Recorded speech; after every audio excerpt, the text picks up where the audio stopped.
Welcome, everybody, to another Voices with Vervaeke. I'm very excited here to be talking with Joe Alto. We are going to be doing an interesting thing, and I'll let Joe talk about it a little bit more. Although he's on Voices with Vervaeke, we want you to consider that I'm also on Joe's channel. We're sort of going to be interviewing each other and talking for both audiences in an integrated fashion. So welcome, Joe.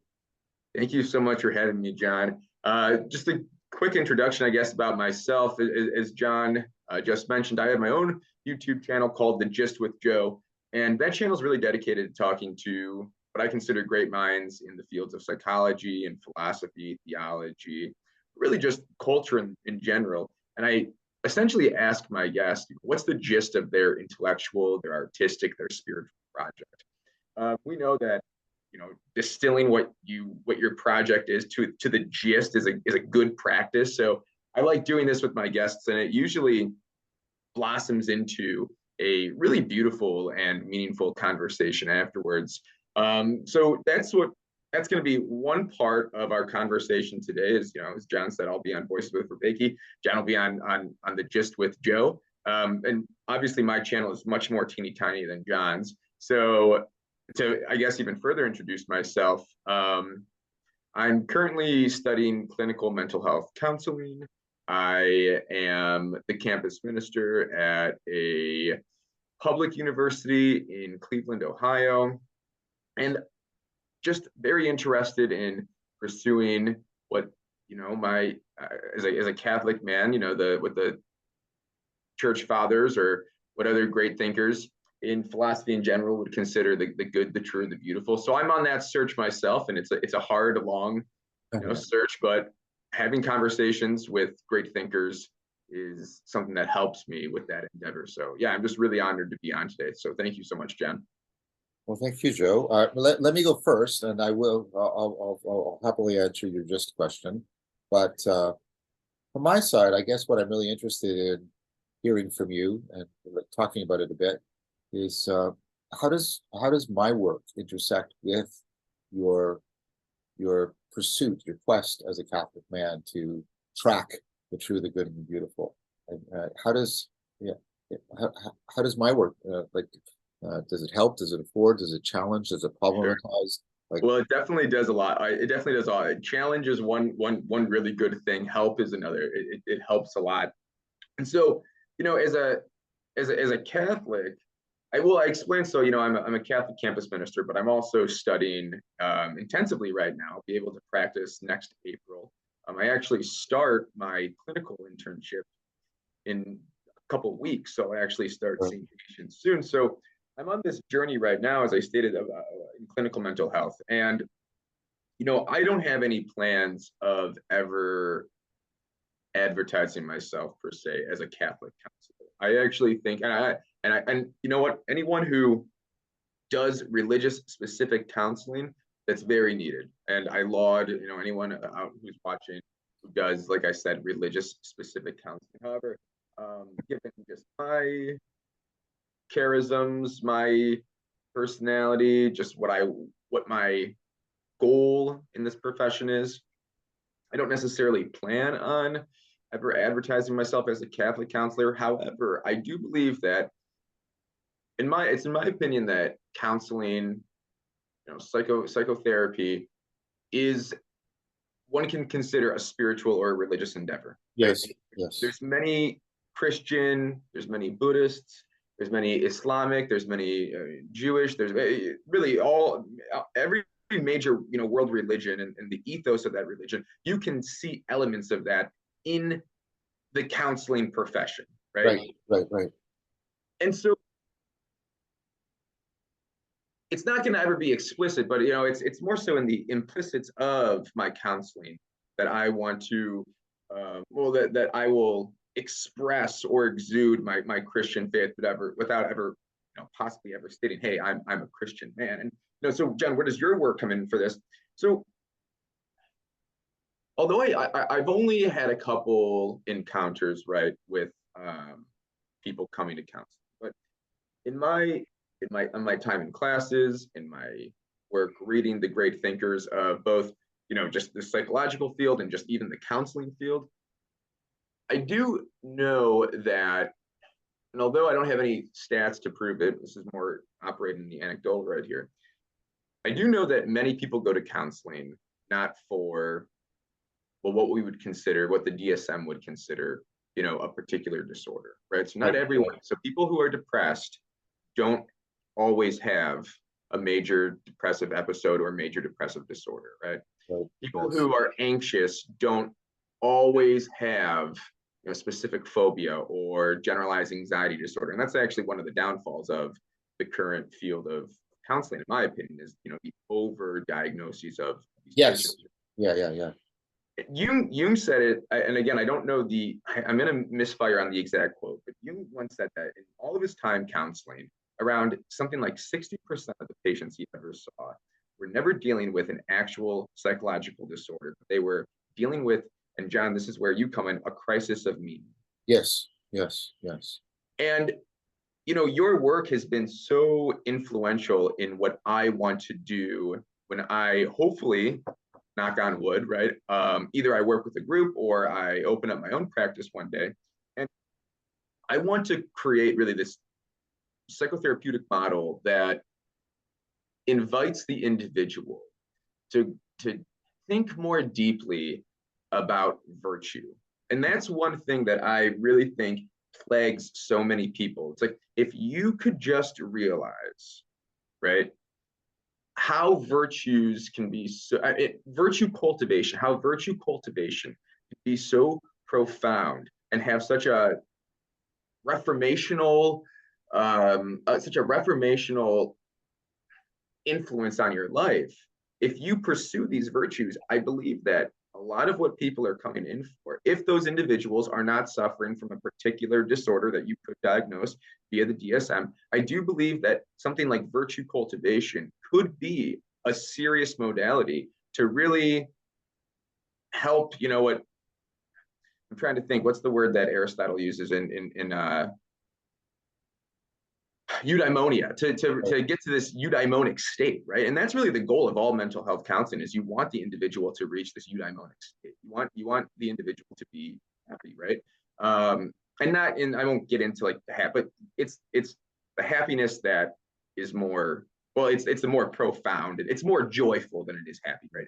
So eudaimonic, you want people to be joyful. And yeah, I do believe that one way that we can reach joy is by the cultivation of virtues. And so yes, your work, I think, and a lot of what you've been doing with the meaning crisis and what you've been doing with After Socrates and what you're doing in general is really in alignment with what I'm doing. And I would hope to use your work and to pick your brain a lot, now and in the future, to help me with this endeavor.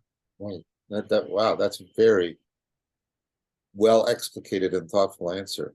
There's a lot in there. So I'm gonna ask a question, and it might sound like a challenge, but I honestly it's not.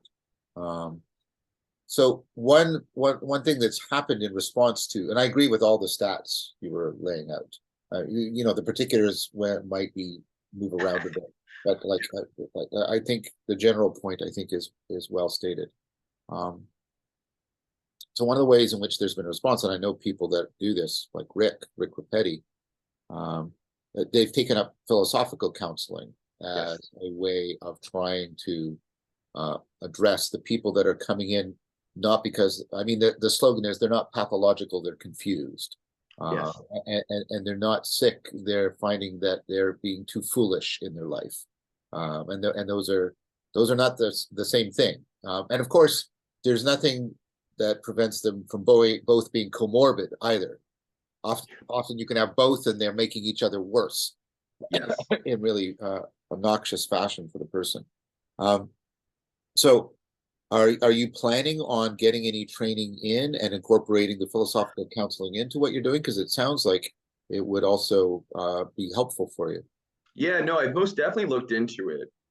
And I think it would be helpful. And I've already been tapped on the shoulder by a few Mm. to pursue things like, become maybe like a union analyst, or to, like you said, maybe journey down that avenue of what we would consider philosophical counseling. And I'm sure many people who are watching don't even realize that there might be like this very specific type of counseling. Yes, it is. Yes, There is very such thing much. as philosophical counseling, and usually the individual who is the counselor, usually has a higher degree in philosophy. Yes. And it's almost like this, I always think, I tell people, I told many people this before, I think the greatest counseling relationship that we've ever seen in human history has been the counseling relationship between Virgil and Dante. So I really do believe that is, quite frankly, the vision of what a counselor should be. It's like, hey, I'm going to help you get here. Realize though that I can't go with you to that. I can't get to that same place that we need you to get, but I know that you need to get there, and I have to leave you behind. And it's going to be sad, right? When we terminate, that's like the counselor lingo. When we terminate our relationship, it will be sad, and we have learned a lot from each other, and we may not ever see each other again. But realize that again, this relationship has been reformational. That it's like this beautiful like vocation that we have journeyed on together. But to answer your question more directly, yes, I have thought about pursuing it, but here's my only issue with that. I was talking, so it's actually funny because I was actually approaching this question with my wife literally last week, and I was telling her, I was like, hey, because now it's all about the particularities. It's like, okay, well, there's some very practical things that we have to do, right? So like, I'm going to open up my own business, so you got to take out a small business loan and yada yada yada. So it actually does, it's not just a me decision; it's a family decision. Right? How is this going to affect my wife and my kid and all these things? So we were talking, and my vision has always been working with very high insight in individuals with high insight, right? So individuals who possess high insight. And when you do philosophical counseling, you're usually working with individuals with high insight, because who is going to a philosophical counselor other than the individual who has probably is somewhat learned in Western, more than likely Western continental philosophy, right?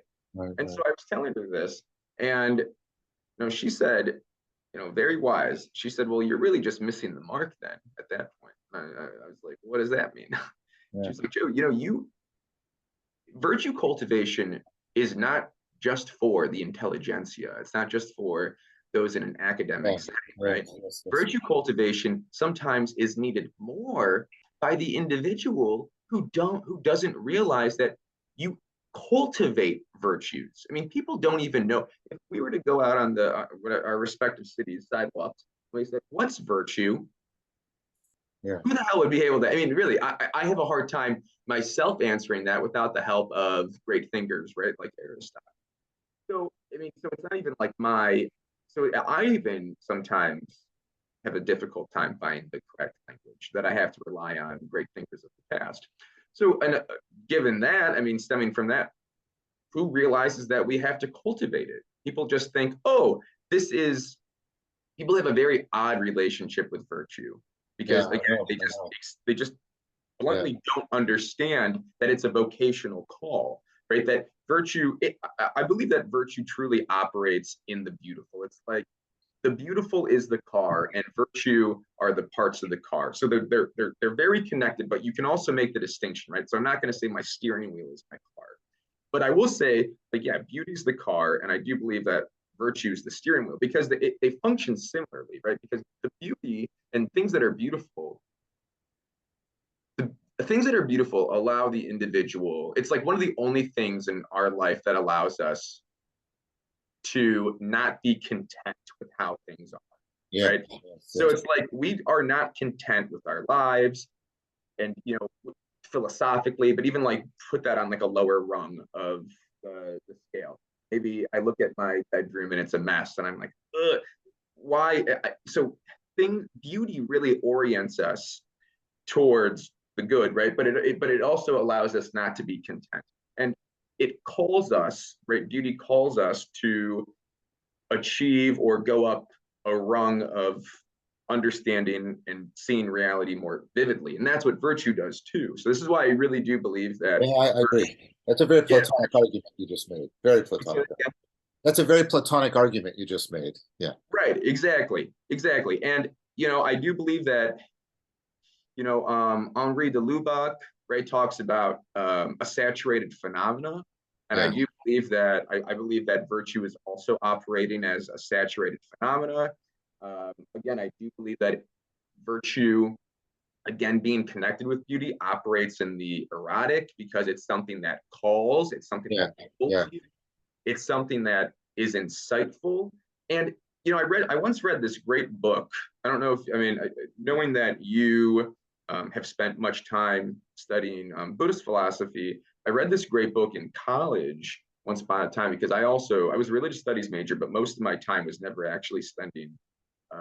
Well, I was never taking Christian classes. I was taking yeah, Buddhist classes, and I read this book called Alone with Others by Stephen Batchelor. yeah, yeah. I teach that book. Oh, do you really? Okay, yeah. And I so taught that book for years. I've met Stephen and had dinner with him. Yeah, it's a great book, and I also, and again, it's nothing about it. The book, by the way, is about, it's mostly on, Buddhist, a particular Buddhist philosopher, a Buddhist philosopher's connection with Martin Heidegger. But yeah. the book is called Alone with Others, and that's another way I think that virtue functions, is that it's an individual pursuit, but you aren't going to realize it unless it's practiced with others, right? So, So let me make sure I'm not losing the thread here. So you're you took a look at philosophical counseling, and there was an appeal there, but your wife said something very insightful about what, maybe the what you're called to is to bring virtue to people who are not awakened to the quest for that's virtue. right. And you want to Exactly. learn how to awaken them, and one of the functions of beauty is to awaken them to the quest. And then and this, yeah, and beauty is one of virtue is one of these. Alone with others, you only Yeah. practice a virtue if you have Gaiji's ring and you're alone, but it's because you're responsible to other people. I get all that connection, and that was very eloquent. So how does this beautification, how would the beautification and the awakening to virtue come into sort of the psychotherapeutic practice? Now, first of all, I gave you the caveat. Like, if somebody's coming in disordered, pathological, that has to be, that's exigent. That has to be addressed and dealt with. We're talking about this other group, the people that are coming in existentially confused, meaning crisis. So Oh, tell me amen. tell me what how you're like how Yeah. you're getting an Yeah. optimal grip on that. Where Yeah. I'm at. This is where a lot of my thoughts are. I'm ruminating on most of these. So if my answer isn't as developed, please, show me some compassion. But I'll try Of my. course, of course, of course. I was in my own. So I see, part of my program is that, and I think every good counselor, every good psychotherapist should see their own Oh, psychotherapist. totally, totally. I'm very critical of people who practice who have never gone through therapy. Right. It's odd. It's like being a priest but never going to mass. Yeah. And it's funny. I mean, I don't really mean to make this very direct joke, but as a Catholic, right? So one thing I struggle with, I think I would struggle with this without if I was being Catholic, without being Catholic or not, but I have a lot of guilt, right? Yeah. So that's one thing that I have in me, and I don't, and I we're getting into my particular sessions. I'm trying to figure out. I'm on my own quest right now of figuring out if this guilt is a personality trait, where this guilt comes from, why do I have this guilt? And it's also, yesterday I had a great realization, but it was also a very embarrassing realization that, a lot of my identity, a lot of my identity that I exude is still the identity that I had, you know, when I was in middle school. And that's very embarrassing, right? But it's like it's like these characteristics, these personality characteristics that I obviously just haven't processed correctly, right? They're not bad, and they don't necessarily get in the way, but they make me, for a lot of reasons, without getting into my psychology, right? I have a lot of guilt, like I said, so I feel guilty for that. So why am I telling you this? Well, I'm telling you this because I think with people of high insight who would come in for this particular type of counseling, maybe something that they would also feel is shame or guilt. And so usually high insightful people will do something very menial, right? Could be menial. Like, I lied to my spouse about, I don't know. I mean, maybe I lied about how many beers I had at the party. Or I don't know, maybe I watched pornography and I feel really bad about that. Maybe I bullied a friend, I jibbed a friend a little too hard, when we were, in our group text message, or and you could think of whatever so Yeah, just yeah, take that, right? yeah. I feel guilt. Okay. And then, unfortunately nowadays, I mean, hell, everyone who feels guilt like 4 times in a week, am I a narcissist? Am I this? Am I that? No, no, no. Let's take a deep breath and let's sit down and let's take this. What if it's not guilt? What if it's not shame that you're experiencing? What if, again, because like virtue is a call, right? Yeah. It's something that calls you. So what if virtue is a call?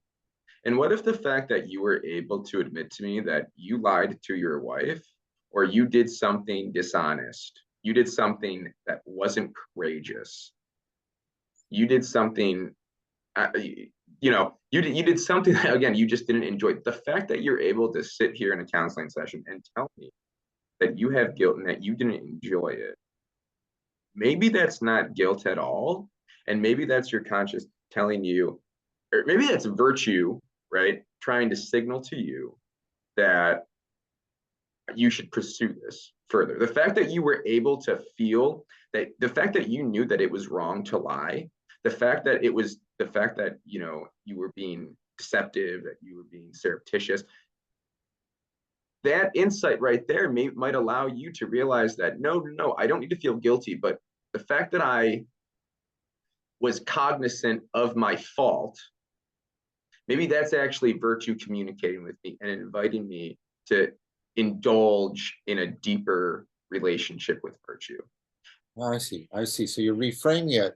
Uh, it's very Heideggerian, which Stephen would love, Stephen Batchelor. Yeah. The conscience is there's an existential version of conscience. There's a psychological version of conscience, which is basically your internalization of certain norms, and you punish yourself as a way of redirecting your behavior. Guilt and shame, they're not the same thing, but they're sort of working. But then there's an existential sense where conscience is the call to Yeah. to to authenticity. But you're saying conscience could be understood as the call to virtue. So where does the beauty come in? Is that trying to see the beauty of the life that you could be called to? Is that the idea?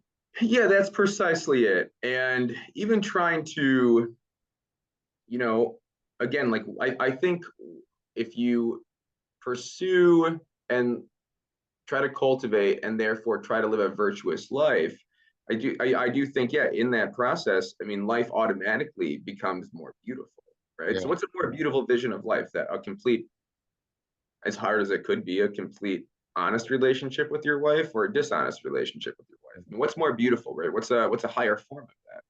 Right. So yeah, so yes, what you said precisely. Oh, that's very interesting. So I could see how a lot of the work that I do would be relevant to that project. And so how does,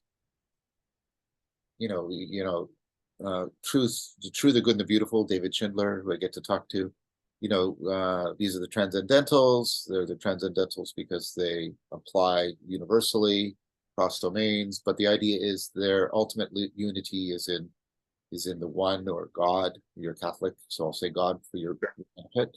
How does that sense of the transcendence? Plato, the Symposium, the love of virtue is not the final love. We move beyond that to the love of the source of intelligibility, the possibility of virtue, etc. Amen. Yeah. The ground of being, the ground of life, the ground of wisdom. That sort of a vision that's articulated in Aquinas, Maximus. How does so now given all of that sort of explication, how does God show up in this for you? Yeah. I mean, You're a Catholic, so it's fair for you to ask that question, I think. oh, 100% it's fair. So again, like this is why I say that Dante and Virgil is such a good model. It's, in a counseling session, I don't know if I would have, I mean, unless the individual is comfortable, right, Yes. with bringing it up, then I would talk about God. But Yeah, well, I mean, you almost, I think, and challenge me and push me further, but I really almost think that, you gave the answer in your question, though. And when it's, if Yeah, all these things are in submission to the one, right? yeah. Virtue and beauty and the true and the good. And I don't, you know what? I'm having a hard time trying to order the three transcendentals in my own life. I would love to get your take on that. It's like, it's like, everyone tries to say, oh, you pursue the good and that opens up the beautiful and that gives you truth.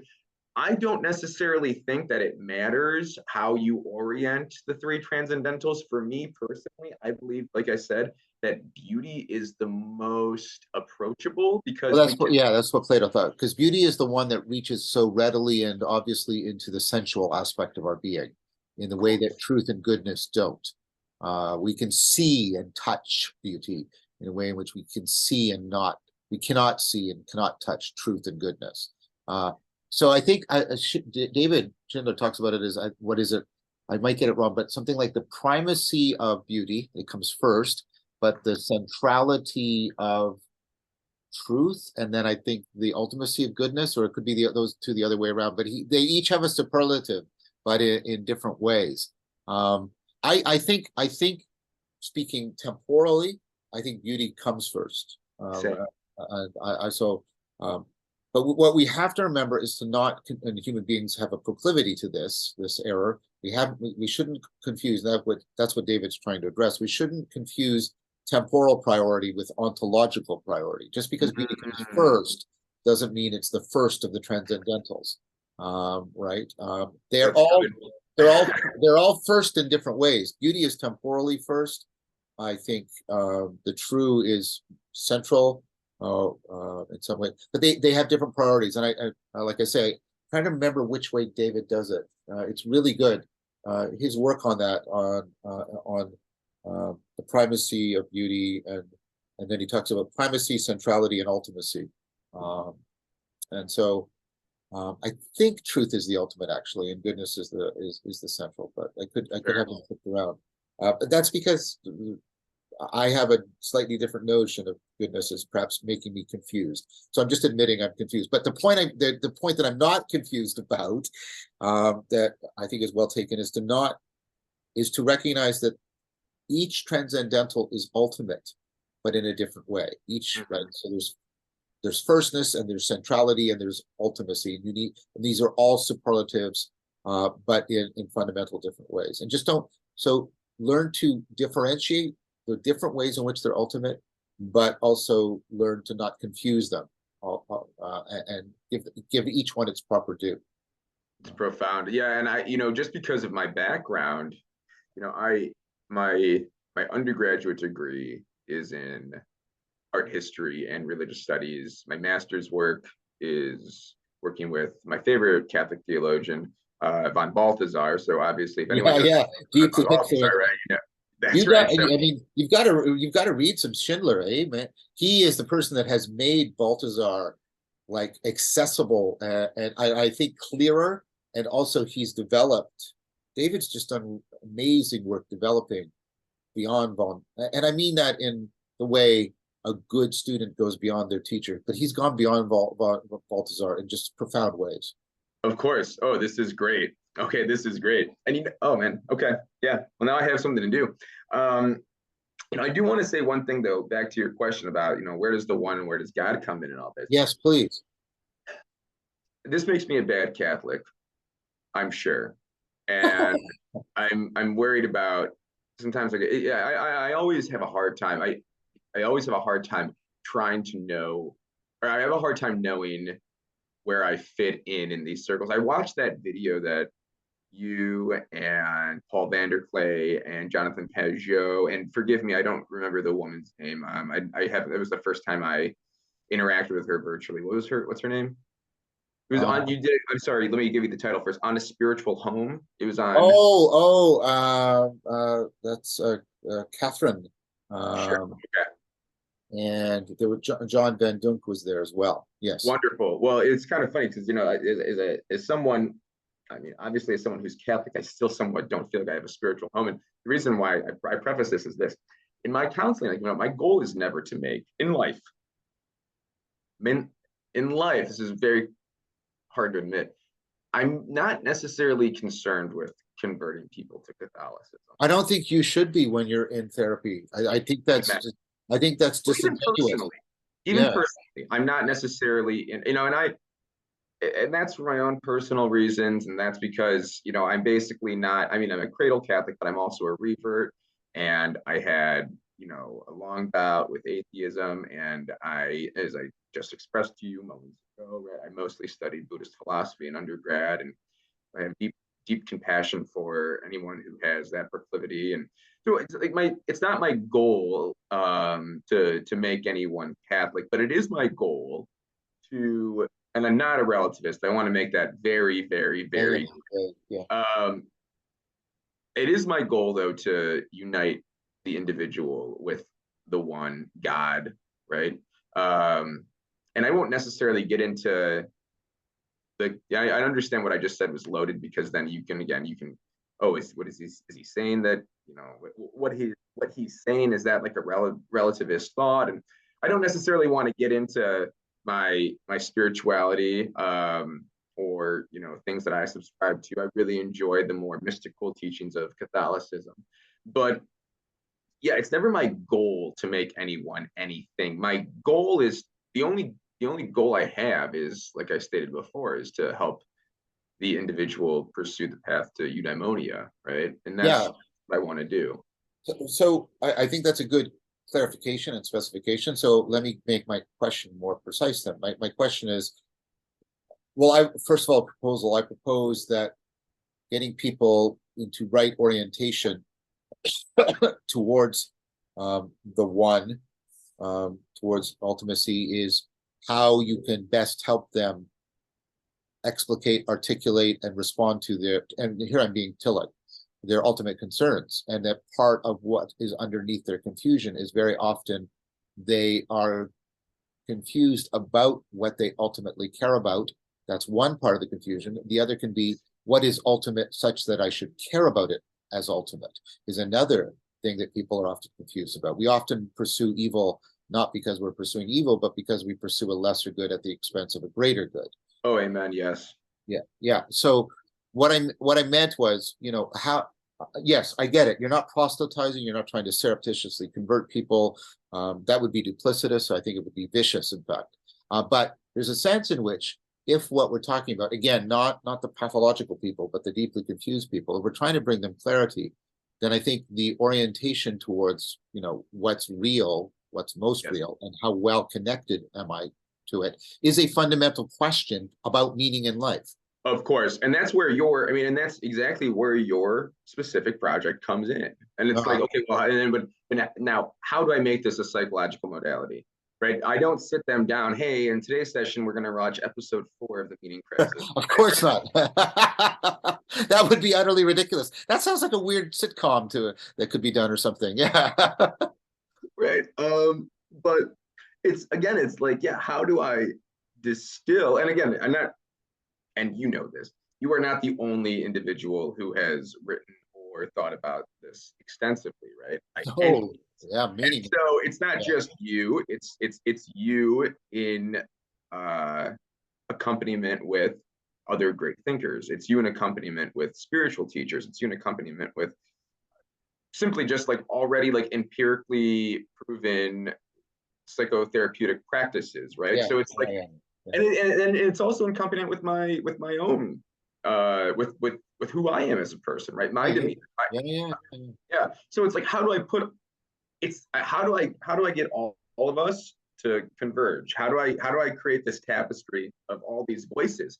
And that's what's difficult, because it can't just be, right? So this is the thing. I mean, counseling is not what we are seeing on YouTube, right? This is not, I mean, this in a way, this is nice. And I've had many counseling sessions where it has just been a dialogue.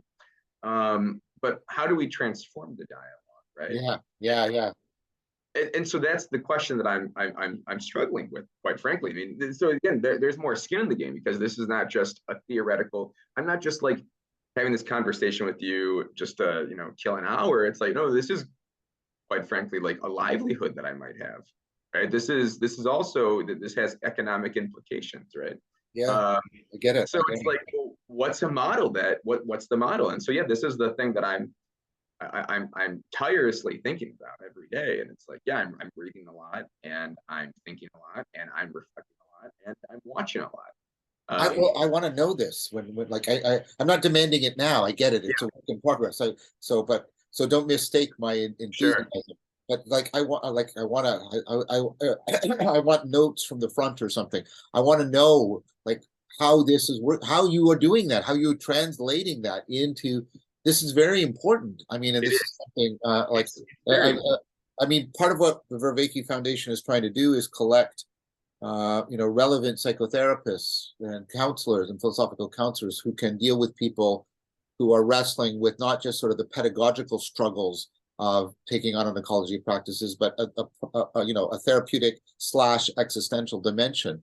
So, Well, let me interrupt you right there, Ethan. So, I mean, part of it is also just not trying to reinvent the wheel, right? yes, yeah, We have, I mean, who the hell am I? Not that much, right? Who the hell am I to say I'm going to create this new psychotherapeutic model, right? No. How am I going to have how am I going to personally put my ego aside for a second, and I'm going to submit myself to the great thinkers, to visionaries of the past, and I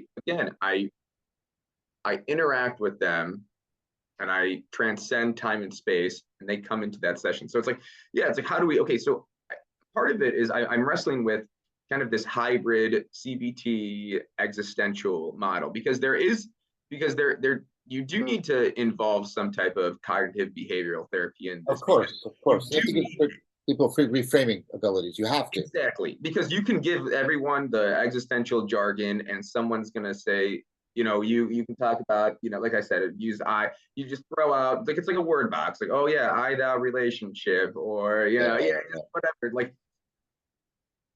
you can't do that unless you have to first get the individual to a place of insight they weren't there before, that wasn't yeah, there before, right? And the only way you can get there is through the and we should be in we should be in we should have much gratitude towards the individuals who really developed the CBT model. And I do believe, one thing, it's funny, I talk about never knowing where my footing is. It's like, I tend to, in the psychological circles, I tend to hang out with the more existential psychologists, right? right, Like, right. there's a lot of like good existential psychology happening right now. Even from, my institution where I'm at, Clay Rutledge over at Yeah, North yeah, Dakota, he's doing a lot of great work in terror management and nostalgia and just more existential things that could you could actually trickle down to using that as like a therapeutic modality. But so what I'm getting at is that you have the existentialists on one side and just being like, sometimes it's weird how we just like group think. They're like, no, this, the people who subscribe to CBT, that's just a bunch of bullshit. It's like, no, it's not just a bunch. I mean, they can't be a bunch of bullshit. It's not just that. It's not that simplistic. And yeah, right, like, yeah. And the evidence is the effectiveness of CBT is going down because as it's been abstracted and extracted from yeah, therapists who had a much broader philosophical base and could bring in and address existential issues and sapiential, having to do with wisdom and virtue issues. Yeah, when you take it out and you abstract it and you just have it as a separate method, like it looks like its effectiveness as an evidence-based therapy is actually going down. there's a Right. lot of reasons for that, and just like yeah, like, it's unfortunate how much your basic, sorry, your average clinician who is working in the modality of CBT might not actually have a keen of an eye, and they might not understand CBT. So what ends up happening you go back to third grade vocab class, and you just get a Yeah, workbook. I And I have a stronger critique. please, can you I share it? think yeah, yeah. It's I think the way to address this is that CBT and other people have said this, Robinson and others. CBT needs to be resituated into inside Stoicism, Wow. from which it was derived. Because what needs to be offered is not a technique, but the cultivation of virtue within the aspiration to a good life. And that's what's missing from CBT as a framework right now. So I think CBT was more effective. The people who invented it were deeply educated Right. within Stoicism, right? And that has fallen away because of psychology's proclivity to forget its philosophical past. Oh, amen. And that's why I said, and that's why, to get to the point, or to get to the genesis of this sub conversation is, yeah, you have to bring in the existential psychotherapeutic techniques are the most approachable of, that side of the coin. So you do need to have this blend of, cog and existentialism, and you need to blend these two together. And I personally think if this enmeshing happens, then we can borrow that and use that for this vision of counseling that I've been discussing. Interesting. It's very interesting. So, I mean, virtues often have to do with two other things, emotions. So, I mean, I've done training also in EFT, emotion focused therapy, and also inner conflict and inner parts work like IFS and other things are really good for learning how to also internalize the dialogue inside the psyche and not always make it. So I'm wondering, do you think those other two? I mean, I don't want to send you on an education. By the way, Joe, just get educated on this for the next 20 years, and then. But it seems to me, I guess I'm making an argument. I agree totally with the proposal of integrating CBT and existentialism, and therefore getting something back to something like Stoicism. Yeah. But we also know, Stoicism and should be put into dialogue with Buddhism because all kinds of evidence that combining CBT and mindfulness together is synergistically helpful. Right. So I'm just wondering, like, is it, and then you want the inner dialogue work to overcome inner conflict and how to internalize dialogue, and IFS is good for that. And then dealing with emotions is a very, very important part of cultivating virtue. I mean, Aristotle said, it's not about being angry or not. It's being angry at the right time for the right reasons, to the right degree, for the right person. Right. Amen. Yeah. And this is where, a lot, I'm even thinking about now, and forgive me if I don't directly answer your question, but now I'm just, brainstorming, and just, again, they're not, again, please have compassion for me, because they're not developed thoughts yet, because I'm spending a lot of my time thinking about this. And so, yeah, it's even like, to what effect does psychoeducation even have like this type of therapy? It's like, you said, I forget exactly, I know you talked about mindfulness, but even just like the differentiation between teaching someone what the difference between mindfulness and contemplation is. Meditation and contemplation. Yes. Yeah. Right. So it's like, how often do we conflate these, and then we think that, and it's just confused. So if we don't understand the meaning of words that we use, well, then we don't understand our very selves, because like the person is like a word. I mean, we are like letters. I mean, it's all these things are connected, right? My friend Spencer Clavin, he writes about this in his newest book, and he talks about how really one thing that's been lost is, well, the meaning of words, right? I mean, with structuralists, we think that words can mean whatever the hell they want, but it's like, no, like these things, these symbols engender something, right? Yes. And once we believe that they don't, well, then we get in a really weird place. And okay, so how are we like letters then, or how are we like words? It's like, well, our forms engender something, and if we believe that they don't engender something real or true, or how about this, that we all engender possibly the same thing, getting back to the notion of the one to God. But when we stop believing this, we get into really weird places. And it's so funny that you brought up Stoicism, because I laughed and I was thinking about how, the Stoics naturally, and again, even with the Buddhists, right? So the Stoics, you take a Stoic and you can naturally start ushering them into the Christian ethic, right? It's so it's not easy, but you do it via Neoplatonism. That's how you do it, right? Yes. And so, yeah, I mean, so because in Stoicism, it's obviously, I mean, people nowadays, especially individuals who might be going to counseling who aren't necessarily religious, right? Taking those more Stoic practice, people are going to automatically feel more comfortable Yeah, with very much. Yeah, very Stoics much. Yeah. rather than if they begin to sniff that, oh, what you're saying, I remember kind of hearing a very watered down version of that sometime in Christian school, or either that's mildly religious, right?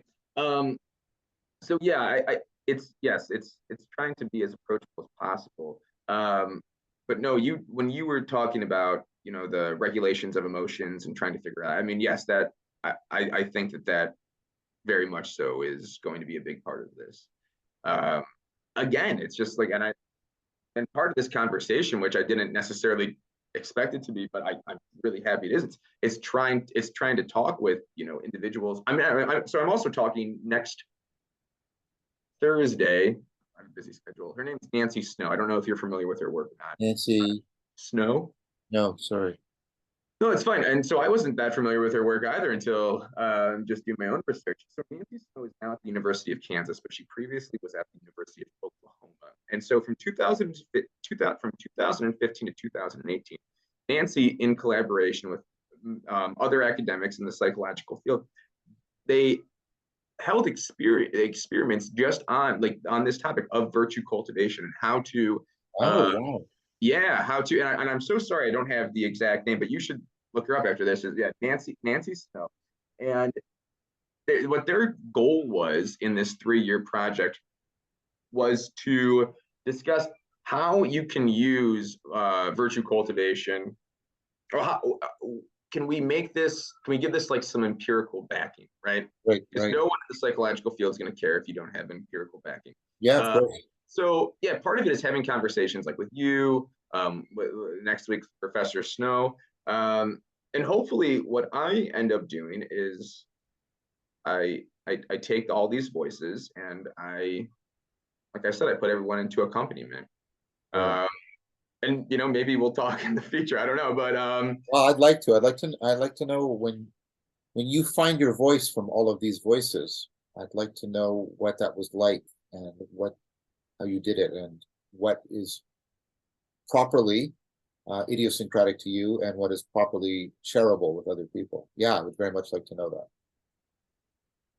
yeah, so we're on the journey together, I guess. And that's the really beautiful thing. Um, so yeah, and I did it. I'm kind of like going off the path a little bit. I did want to ask you a question though that I've been thinking Well, about. I was just going to say, I think we should turn things over to you now, asking me questions. Okay, let's do that. Okay, Yeah. so how about this? We'll probably stay on this path. Well, I have a couple questions I'm going to ask you about virtue and about play and about male and female virtue, and I'm going to incorporate Jung in that. I'm going to incorporate play in that. So I'll ask you some questions, but we're still going to be on the same Yeah, theme yeah. of virtue, if that's okay. With all that being said, real quick, just to answer the question, what would you say is the gist of your intellectual project? Because you do so much.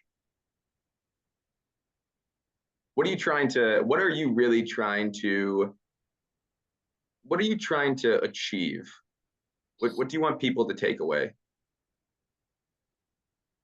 I want people to recover how to cultivate meaning in life and wisdom, so they have wise meaning and meaningful wisdom, such that they can fall in love with beauty, truth, and goodness, and ultimately fall in love with being again and Yeah. continue to do so for the rest of their lives.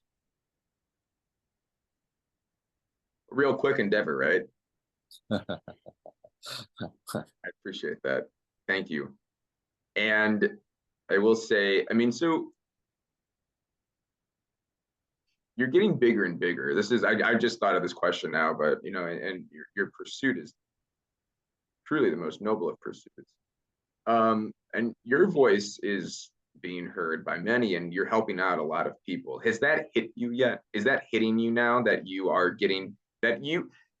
you're gaining some type of what we would probably consider celebrity status, right? You're probably getting more into the public intellectual sphere, probably that you ever thought you were ever going to get into, I'm guessing. So Yeah. how's that for you? Um, very, very mixed. Yeah. Um, one part of me is deeply grateful, and I take great pains to demonstrate and to point out that this is not me alone. This is very much a lot of people that I'm collaborating with and in community with. Um, so I'm very grateful for the recognition, and I'm very grateful for the collaboration. Very grateful for both of those. I'm very concerned about undertaking whatever the exercise of whatever influence I garner, to do it with as much virtue and virtuosity as I can. So that's why I've set up. There's the Vervaeke Foundation, which is a not-for-profit, and there's Ryan Barton, who's the executive director, and Eric Foster from Upfire, the director of operations, and there's people on the board, and so right, and so I have an arm's length relationship. So the money and the recognition is not right here; it's over there, and there's a lot of people who I've selected very carefully, who are very committed to a virtuous vision. And so, and I'm constantly looking for feedback on how not to become a guru in the pejorative sense of the word. Yeah. So that's hitting me. But Because unfortunately, people will do that. oh, they will, and I don't They want to. are. Yeah, yeah, and I really, really, really, really don't want to. I really don't want. I really am. I I deeply aspire to being Socrates, and that is the most profound thing I want. And I don't want anything to come at the expense of my aspiration to being as authentically Socratic as I can, and in connection with that, although it doesn't sound like they're the same thing, but they're connected. All the fundamental relationships that that I value for their own sake. So I don't want that.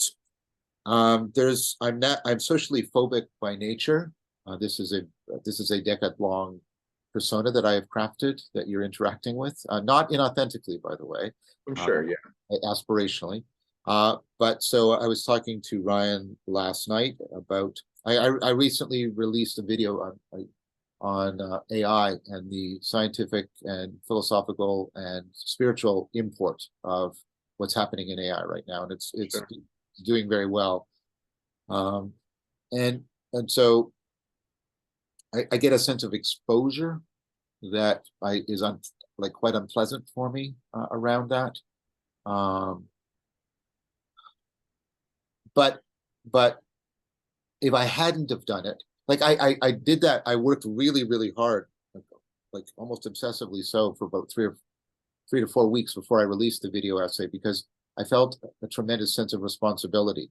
So it's not like I can't do these things because of the exposure, because then I'm beset by a tremendous sense of responsibility to the level of obligation, about trying to do something, try to do whatever I can to steer this towards the good for the sake of my family and my kids, my friends, and for the world. Yeah. Right. But on the other hand, yeah,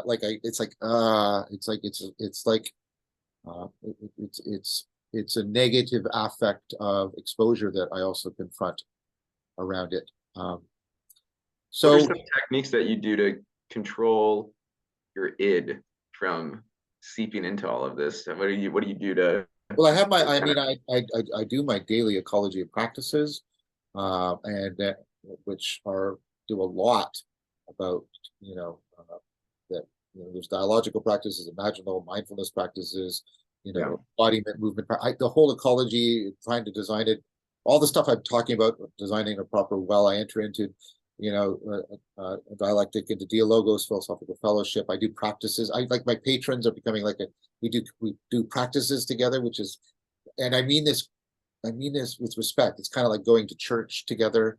Yeah, no, I understand. Yeah. And then, like I said, I know that we can't rely on self-interpretation and self-direction. We have to engage it, but we can't rely on that for getting us to the good. We have to make sure that there are people other than us who nevertheless have our best interest at heart, who we have empowered, or I'll make it personal, who I have empowered to challenge me, to speak on me, to keep me away from. So I don't, like, for example, all the money doesn't come to me. It goes to the Vervaeke Foundation, and then I will take out expenses for projects, and I also take out, a relatively small honorarium because, my time, I should, this is a lot of my time, and I'm not generating income elsewhere that I could be doing, so it compensates for that. But Yeah. It's very much about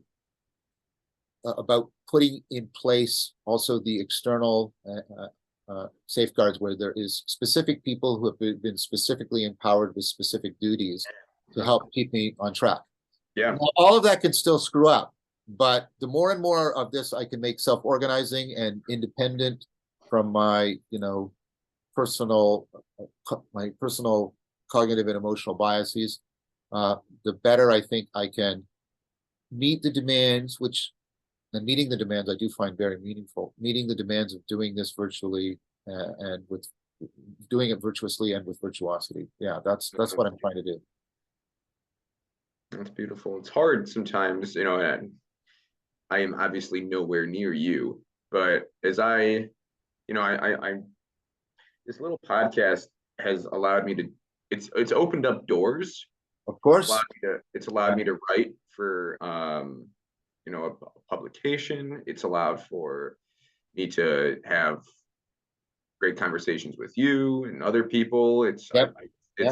I have my only one video, and I don't ever want it to look, because I was very anxious when I saw how many people were watching it. But one video was 40,000 views, and I remember I remember like working out, and I was at the gym, and I was just clicking to see how many people were watching it, and I was both flattered and both I was getting egotistical about it, but I was also I was growing extremely, anxious over it. And so it's like in all of this, you get this false sense of gravitas. And so sometimes I know in my life, the people, you made that very clear, and you made that beautiful point. It's like, you have the individuals, the friends, or the loved ones, or the lovers, right? That ground you. And it's like, well, oftentimes now that I've been doing more, sometimes that gets into the way. That gets in the way with, sometimes with my relationship with my wife. Maybe I'm working on something, and my wife says, "Oh, look at the baby," and or "Hey, you want to hang out?" And it's like, "Well, I'm writing, or I'm collaborating," and so that's on a teeny tiny scale. So I can't imagine, the how conscious you have to be, basically, Yeah. on a moment-to-moment basis, which is good, but it's also very hard in order to not deteriorate these relationships. And we don't have to get into it by any means. I'm not asking you to. Well, I do want to say something about it. I mean, I was talking to my life partner. I was talking to her last night, and it's really interesting. I was saying how she actually becomes more and more real. I said something to the effect as some of my, dreams come true, I more and more find the woman of my dreams to be more real. That's what's actually happening for me. Because the ephemerality of this, and again, please, I want everyone to, I'm very grateful for the recognition. I really am. And I'm not being dismissive or insulting of it. But sometimes there's an old Greek proverb: the gods sometimes punish us by giving us what we want, right? And so a lot of these things that I had, I wanted more recognition.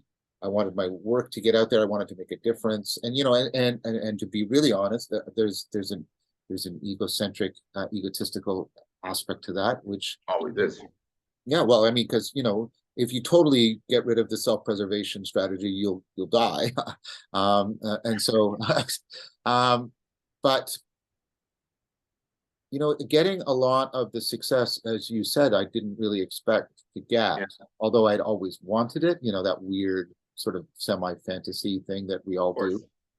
Getting that fulfilled has, and I don't want to come off as being saintly because that is not what I am or claiming to be, but it's kind of it's it its salience diminishes in some important way with respect to the things that are really mattering in your life. That's what I found. I mean, I'm not saying this is universal, but for me, that's been helpful. Is like, wait, you know, all of this is really cool and everything, but what's really happening in phenomenologically is that's sort of now more background for me, and my relationship with Sarah and like and my kids and like my friends, that's now really I more understand. real, No, more I real. understand.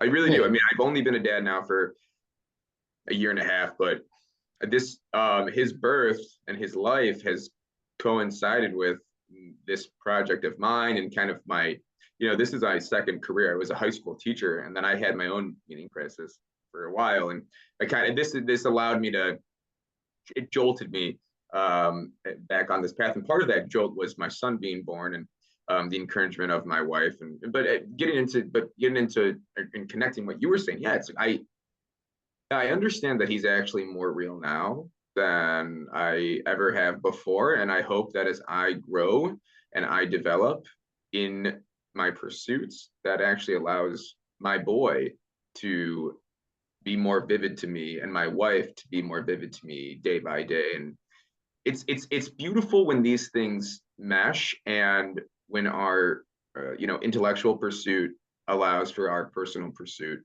to become more vivid. I hope so. I mean, I at the end of my practices, I frequently pray a prayer that Socrates prayed. He prays it initially to. It goes something along the lines, "Beloved Pan and all gods who dwell in this place, um, give me the inward beauty, and let the outward man and the inward man be as one." Mhm. And I probably messed that up a bit because I I'm don't not. know if Right, that's and like if like I hope, and I try to, I put effort into cultivating the discernment. I could see how people could be tempted for the reverse. The salience of the fame and other things could actually cause that to be foregrounded and the real things to be backgrounded. That's obviously happened to, every day. yeah, tons of rock stars Yeah, right. No, exactly. Right. the rock star phenomenon. There's that, and I've also seen I've also seen that there's a temptation. I don't want to totally use that in religious sense, but I don't want to ignore the religious sense either. So that's why I'm hesitating. But there's a temptation. I can feel it.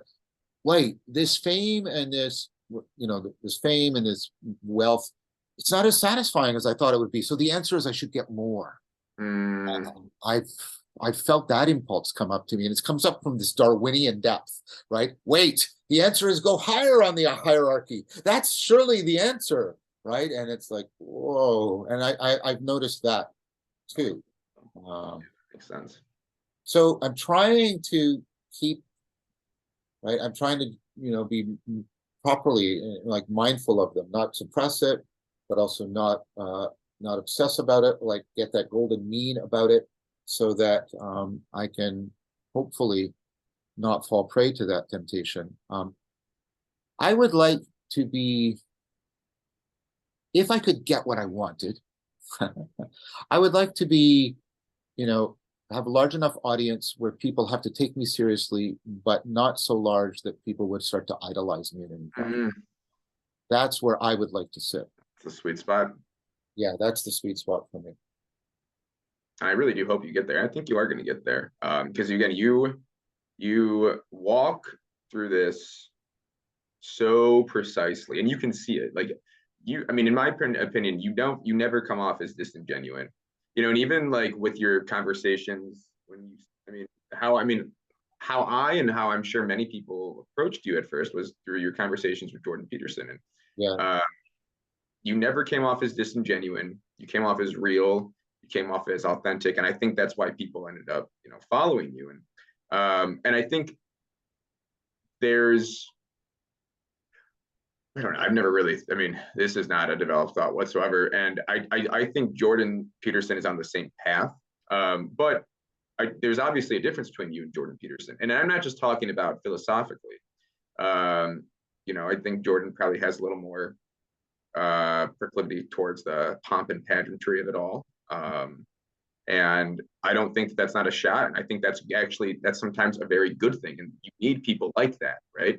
Because you need people who also are going to talk to you said you want to find that sweet spot, and people have different sweet spots. And there are some individuals who just need to talk to the culture at large, right? And you need that. And sometimes that actually makes you, or it's then taking on the pomp and pageantry of that is actually a necessity, though, because it's part of the game. So, but anyway, I mean, but that's why a lot of individuals have really linked up with your work, though, is because and I don't know the word to describe it. I'll just say authentic again, but and so I think that's really telling that you admitted yourself that you want to find that sweet spot where you want to get big, but you don't want to get big enough, right? And I just think that's really cool. To put it really cool. I know it's not the most profound. I just think it's really cool, though. No, but thank you. Yeah, Jordan and I are different. Yeah. I mean, we have an interesting relationship, and of course, it predates him becoming like a superstar that he has, right? We aspire differently. Sure. I think Jordan aspires to being. This is half a joke, and I think I've said this to his face, and he laughed. So I don't think it's inappropriate. But he aspires to being Moses. I aspire to being Socrates, and those are very different aspirations. Those are very different aspirations, right? And I agree with you. There are times when we need a Moses figure, the prophet that will lead people to the prophet land, lead them out of bondage to the prophet land, the promised land. I think Jordan is, I think both his virtues and his vices. And I will admit that I have virtues and vices, so I'm not trying to be, but I think both his virtues and his vices orbit around that vision, right? Whereas mine are around Socrates, and that's a different vision. Everyone has a mediator, right? I mean, everyone has a mediator. Everyone has that object of desire, and the sweet spot in life, right? Just really quick, what Gerard would say is that everyone is going to have a mediator. It's picking the right mediators. That's that's exactly it. That's the Socratic prayer. I want that outward and inward to be resonant, such that my life is as virtuous as possible. I mean, trying to manage these three things: virtue, virtuosity, and the virtual is sort of what I'm wrestling with a lot, because they intersect in really interesting and ways that haven't been very well articulated by previous people, because they didn't have the virtual as the third in those three, it alters things. Like you and I would not be speaking like this without the virtual. How does virtuosity and virtue show up here, and how does the reverse? How does what we do in virtual space translate back into the real space of virtue and virtuosity? These are important questions we're wrestling with right now. Oh, amen. And sometimes they're hard questions. And I think and so they're so difficult that we're trying to actually have these conversations function in brick and mortar spaces. And so it's like, I know that you've been doing conferences, and that there's another conference coming up, and me and my good friend, Marcus, who runs the channel More Christ, we have an event coming up in DC with Michael Martin and Paul Vanderklay and Spencer. Excellent. And, we hope our goal, actually, one of our goals is that we plan our vision. Marcus, don't get mad at me that I'm talking about our vision, but our vision is, we plan on having conferences, hopefully multiple times a year. Now, Marcus is in Ireland. I'm in Cleveland, so it's obviously far away. But if we could do like a European thing and maybe an American conference, another thing that we're thinking of is, doing conferences. It's a conference camp where a group of 15, 16, 20 people, it's actually a camping trip, right? And that that that projects you into a different headspace, and conversation is Oh yeah, more. living with people is just important. Ryan and Eric and I need to talk more about this. We're of course doing lots of events and trying to get regular events going and regular communities of practice. But we also need we need to have retreats where people live together for a bit. When I went on Return to the Source last July with Rafe Kelly, and we're living with these people and we're pushing yourself to the horizon of horror every day for spiritual transformation. Yeah. That has an impact on you. Joe, I've got to go soon, and we've sort of shifted to you being the host. Is there any final thing you'd like to ask me before I leave? There is, but I don't know how far we would get into it, but I'll pop it in there. Maybe this will leave us for a conversation in the future. Really quick, want your opinion on this. Physical beauty, is it beauty? Are people's physical selves beautiful or just not ugly? That's to ask the question. If I were to answer it from like a Platonic framework, is Yeah. Can physical bodies shine with beauty? Yes. Beautiful. That was a question that was on my mind, and I thought that was going to get me a one sentence answer. So you gave it to me. I appreciate that. One of the most interesting things of my relationship with my current partner is by objective measures, she's a physically attractive woman. But so I want that understood. But I was really attracted first, and this had not happened to me before. I was really attracted first, and I'll speak a little bit poetically because it's appropriate. I was really first attracted to the beauty of her soul. Yeah. And then I noticed in conjunction and as a function of that, I noticed how physically beautiful she is. And that has been really important for me. That was like a wake up moment for me. And I think we have to be open to very often, and many people have argued this, Plato famously, that we start with physical beauty and then we move to Right.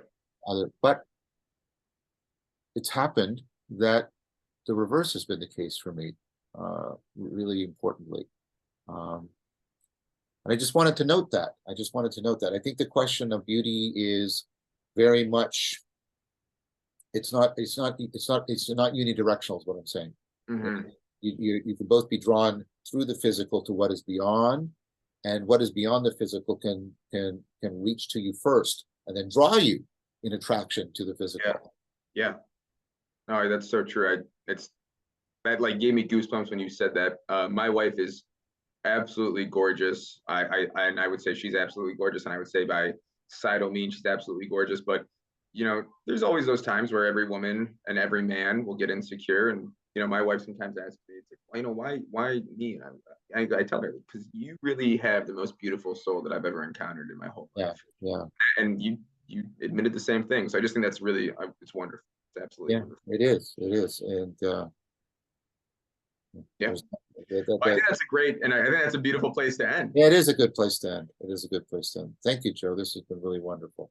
Yeah, thank you for having me. Oh, thank you for having me. And I'll send you a copy of this for your channel, and we'll talk again soon. Thank you so much, John.